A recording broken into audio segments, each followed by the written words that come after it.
بسم اللہ الرحمن الرحیم نحمده ونصلی علی رسولہ الکریم اما بعد۔ پہلی بنیادی بات سمجھنے کی یہ ہے کہ اللہ رب العزت نے اس کائنات کے اندر، اس دنیا کے اندر جتنے بھی قسم کے انسانوں کو پیدا کیا ہے، ان کی دنیا اور آخرت کی کامیابی کو اللہ تعالیٰ نے دنیا کی چیزوں سے نہیں جوڑا۔ جتنی بھی چیزیں اللہ نے دنیا میں بنائی ہیں، ان میں سے کسی بھی چیز کے ساتھ اللہ تعالیٰ نے اس انسان کی دنیا اور آخرت کی کامیابی کو نہیں جوڑا۔ سب سے بنیادی چیز دل میں رکھنی ہے۔ پھر انسان کی دنیا اور آخرت کی کامیابی کی بنیاد کیا ہے؟ حضرت مولانا یوسف صاحب رحمۃ اللہ علیہ فرمایا کرتے تھے کہ اللہ رب العزت نے انسانوں کی دنیا اور آخرت کی ہمیشہ کی کامیابی کے لیے احکامات نازل فرمائے۔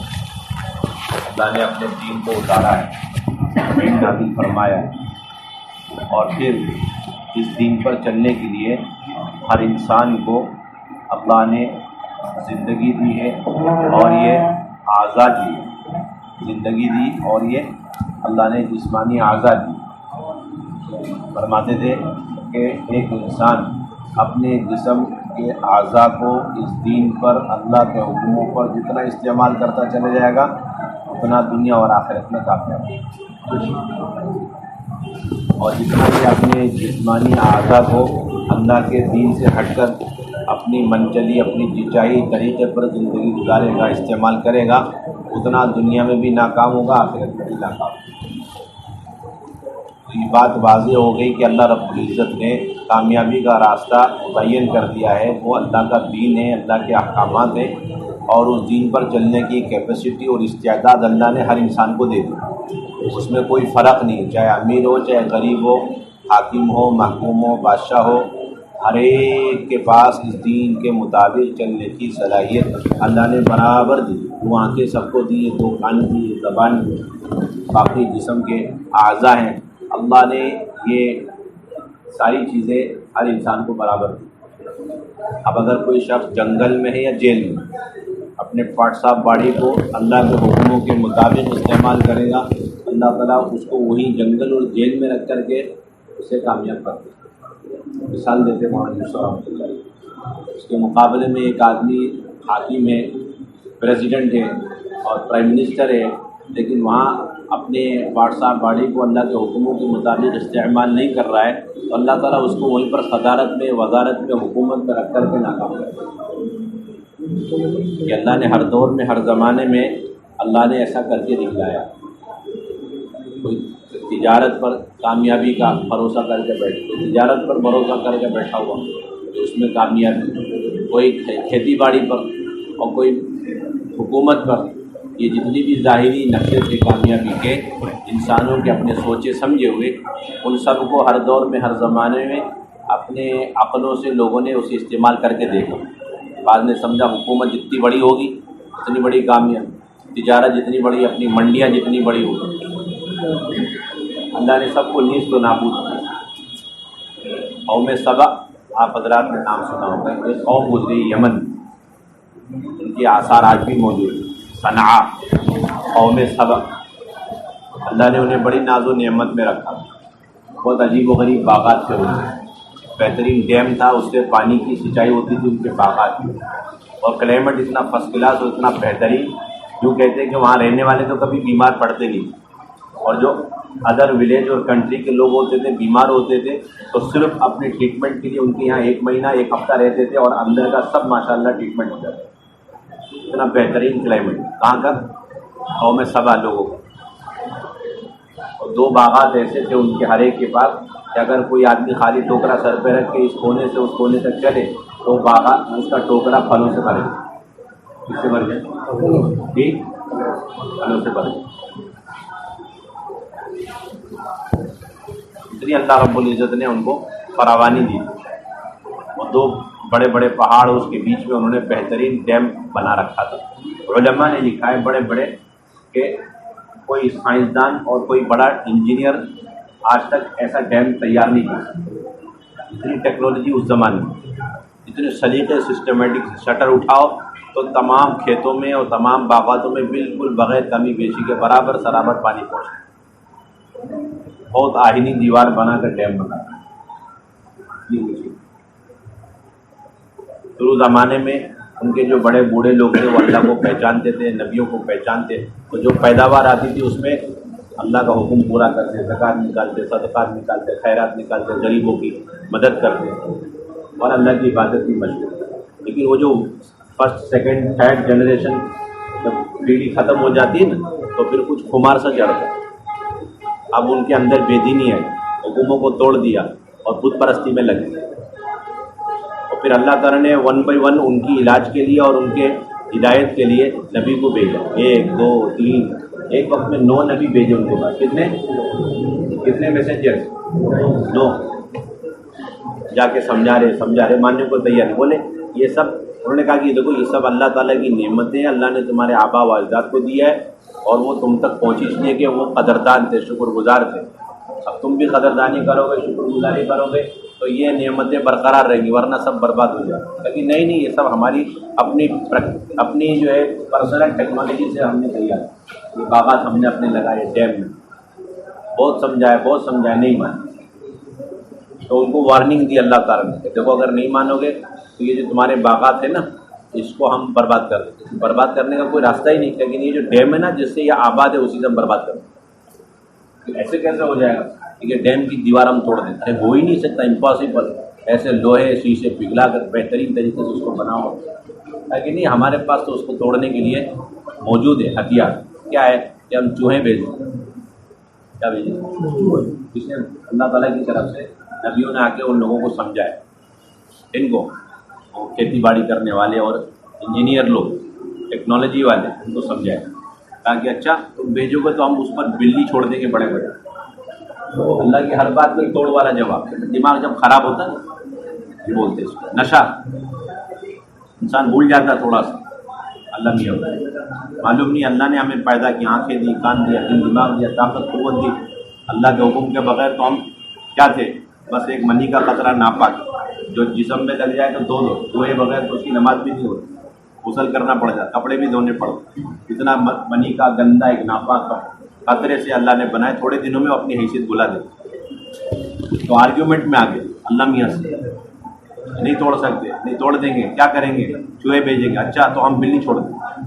انہیں کیا پتا کہ اللہ کے خزانے میں کتنے بڑے بڑے چوہے، کہتے ہیں کہ واقعی اللہ نے اتنے بڑے بھیجے کہ وہ بلی بھی سب ختم ہو گئی، اور انہی چوہوں نے انہی جو گھوس ہوتے ہیں انہوں نے وہ ڈیم کو کھرچ دیا، اتنی مضبوط دیواریں والی اس کو کھرچ دی اور پانی نکلا تو سب برباد ہو گیا، کوئی نہیں بچا۔ مقدر سے اللہ نے عبرت کے لیے ان میں سے کچھ لوگوں کو پہلے سے کسی کام سے دور شہر بھیج رکھا، وہ لوگ واپس آئے تو انہوں نے دیکھا ہم تو شاید بستی بدل کر آئے، کیا بولے ہمارا علاقہ ہم چاہے روٹ بدل کر کے آئے، پھر ادھر ادھر گئے تو دیکھا ان کو تو اپنے بستی کا نام و نشان بھی نہیں ملتا، دیکھا کہ نہیں ارے وہی ہماری بستی ہے، آگے دیکھا ایک انسان نہیں اور ایک سب برباد۔ یہ اللہ نے نکلا ہے کیا کر کے؟ ٹیکنالوجی سے کامیابی نہیں، اللہ کے احکامات پر جو چلے گا اس پر کامیابی، اس سے ہٹ کر کے چلے گا ناکامی، اس سے ہٹ کر کے چلے گا ناکامی۔ ایک زمانہ تھا لوگوں کو یہ تھا کہ ڈاکٹری اور میڈیکل جو ہے یہ سب سے بڑی کامیابی کا راستہ ہے، ڈاکٹری اور میڈیکل۔ اور ابھی ہم لوگ کا تو کیا ہے، یہ ایلوپیتھی کا بھی زمانہ شروع ہے 150-200 سال کے، ورنہ اس سے پہلے کیا تھا؟ آیورویدک، فن طب بولتے، کیا بولتے؟ فن طب، طبیب بولتے۔ کہتے ہیں کہ سب سے بڑا عروج کا جو زمانہ تھا فن طب کا، وہ حضرت عیسیٰ علیہ السلام کا زمانہ تھا۔ ان کے زمانے میں فن طب کو اتنا عروج پہنچا، اتنا زبردست ترقی کر گئے کہ ہر طرح کی بیماری کا علاج فن طب میں ان کے پاس موجود ہے، ایسی بھی بیماریاں تھیں۔ اور عجیب و غریب واقعہ لکھا حضرت مولانا الیاس رحمۃ اللہ علیہ کی اپنی تاریخ کے اندر گہری مطالعے کی بات، انہوں نے ایک بڑے طبیب کو سمجھایا، ان کو اپنے فن طب پر بڑا ناز تھا کہ ڈاکٹری ہونی چاہیے، ہونا چاہیے، وہ سب ٹھیک ہے لیکن قرآن حدیث کا علم اصل اتنی ضرورت کی چیز ہے، اس اصل نہیں سمجھے، ضرورت کی چیز اصل ہماری زندگی کا ٹارگٹ اور مقصد قرآن حدیث۔ تو اس پر مولانا الیاس صاحب نے ان ڈاکٹر صاحب کو سمجھایا کہ آپ جو ہے اس ڈاکٹری پر آپ کو فخر ہے، ناز ہے، سنو آپ اس کی کیا حیثیت۔ عیسیٰ علیہ السلام کے زمانے میں اس کو اتنا عروج ہوا، کہتے کوئی آدمی بیمار ہوتا تو طبیب کے پاس جاتا، تو طبیب اس کے اندر کی بیماری کو پہچاننے کے لیے، آج کے زمانے میں چیر پھاڑ، یہ ٹیسٹ وہ test, blood test, urine test, اس زمانے میں وہ سب کچھ نہیں، تو ایک چھوٹا سا پاؤڈر دیتے، کیا دیتے؟ ایک پاؤڈر اور ایک روئی دیتے، اور کہتے کہ اسے تم سونگو گے تو تھوڑا پسینہ نکلے گا، اسے پہنچ کر کے لے کر کے آ، وہ ایسے ہی کرتا، جاتا سونگتا، جس طرح بولتے نا پیشاب کی ڈبیا دیتے نا، یورین پاس کر کے آؤ، اس زمانے میں صرف پسینے سے کام دیتے، تو جیسے وہ سونگتا پسینہ نکلتا تو روئی میں اس کو پہنچ کر کے اس کو پسینہ لے کر اس روئی کو سونگ کر وہ ڈاکٹر اور طبیب بولتا ہے تیرے اندر کیا کیا بیماری، کیا الیاس صاحب نے اس ڈاکٹر کو سنایا، اور الیاس صاحب رحمۃ اللہ علیہ نے اپنے خاندان کے بڑے ڈاکٹر تھے، انہیں سمجھایا جنہیں اپنے فن ڈاکٹری پر بڑا ناز تھا، فخر تھا، لیکن آپ کیا ڈاکٹر صاحب فخر کر رہے ہیں؟ آج کے زمانے کے انسان اتنے آگے بڑھ چکے ہیں، آج ان کا کوئی پہنچ نہیں سکتا، پوری دنیا کی ٹیکنالوجی وہاں تک نہیں پہنچ، انسان کے اپنے اندر اتنی ٹیکنالوجی بھری پڑی، بغیر چیرے پھاڑے روئی دیے اور پاؤڈر دیا، سونگو پسینہ آئے اور پسینے کو پہنچ کر کے آئے، یعنی ادھر کا پسینہ آئے گا اسے سونگے گا تو پتہ چلے گا راج میں کیا پریشانی، پیٹ کا پسینہ آیا تو اس کو سونگ کے بتائے کہ ڈاکٹر صاحب کیا بیماری، سر کا پسینہ نکلا تو اسے سونگ کے بتائے گا ڈاکٹر صاحب کیا بیماری، پھر پلس ٹریٹمنٹ کیا آتا ہے، یہ تو ابھی تو چیک اپ ہوا ہے، اگلا ٹریٹمنٹ کیا ہے، اگلا کوئی پاؤڈر دیتا ہے اسے سونگنے سب ٹھیک ہو گئی، نو سرجری، نو آپریشن، نتھنگ، کچھ نہیں، اگلا ایک پاؤڈر دیا ٹھیک ہو، اتنا عروج، لیکن اللہ نے ان کو اس فن میں عاجز ثابت کرنے کے لیے انہیں 3 چیزوں میں فیل کر دیا۔ نمبر 1، جو کوڑ کی بیماری میں مبتلا ہوتا نا اس کا ان کے پاس کوئی ٹریٹمنٹ نہیں، ایک کوڑ کی بیماری، کون سی بیماری؟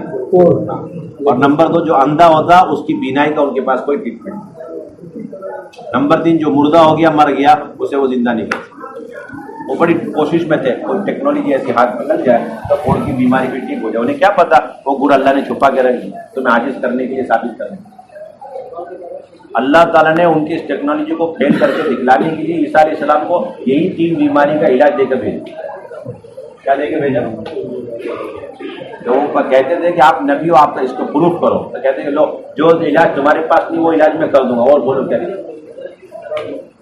معجزہ بولتے تھے۔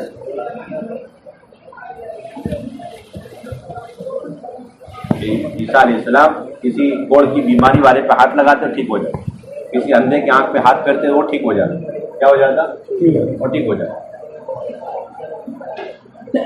اور جو مردہ ہے مٹی ہے اسے پھونک دیا تو پرندہ اڑنے لگا، وہ تو ہوتا باذن اللہ، یہ مردے کو بھی اللہ کے حکم سے تم زندہ کر دو، یہ 3 معجزے اللہ نے ان کے دے کے بھیجے۔ کہا کہ یہ جو معجزہ ہے نا، سنو اچھی طرح، یہ معجزہ کوئی کمال کی چیز نہیں، بلکہ یہ معجزہ عیسیٰ علیہ السلام کی نبوت کو پروف کرنے کے لیے، تو معجزہ ہلکی چیز ہوئی، اور جو نبوت ہے وہ بڑی چیز ہوئی، وہ کیا ہے؟ بڑی چیز۔ اور پھر عیسیٰ علیہ السلام کو اللہ نے کیا دیے؟ عیسیٰ علیہ السلام کو اللہ تعالیٰ نے کیا دیے؟ انجیل دی، کیا دیے؟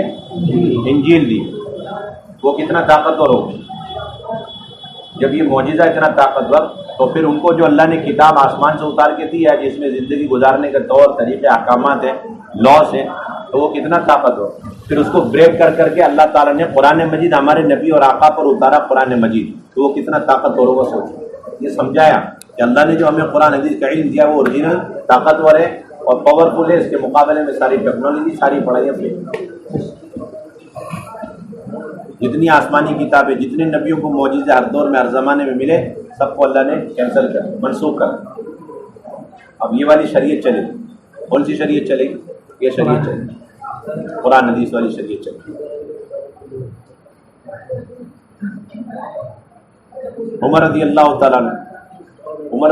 تعالیٰ عنہ یہودیوں کے پاس جاتے تھے سلام دعا کرنے کے لیے، اس لیے یہودیوں نے بہت پسند کر دیا کہ یہ آدمی اچھا ہے محمد صلی اللہ علیہ وسلم کی ٹیم میں، کہ ہمارے پاس آتا ہے سلام دعا کرے، لیکن ان کا کام کیا تھا؟ ان کا جو